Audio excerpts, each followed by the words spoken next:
This video is based on reviews on TripAdvisor and Booking.com. What do guests most often talk about? We are approaching the real gem of Cyprus, the Elysium Hotel.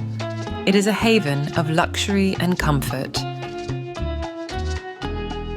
The high standard of the hotel and its world-class facilities have left an indelible mark on guests. From the moment you step into the lobby, you're enveloped in an atmosphere of opulence and elegance.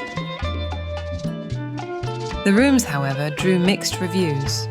While many praised their comfort and design, a few guests booking inland views were left wanting more. One recurring theme in guest feedback is the warm and attentive staff, who go above and beyond to make your stay memorable. Now, let's address the nuances.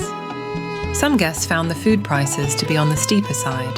However, the majority lauded the diverse culinary experiences with a special nod to the delectable breakfast spread.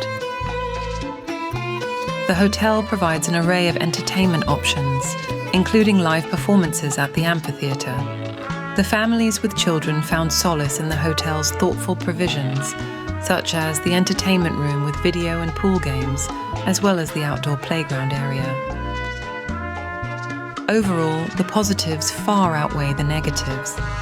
This destination promises an unforgettable retreat, where the sun, sand, and sea come together with luxury and hospitality to create lasting memories.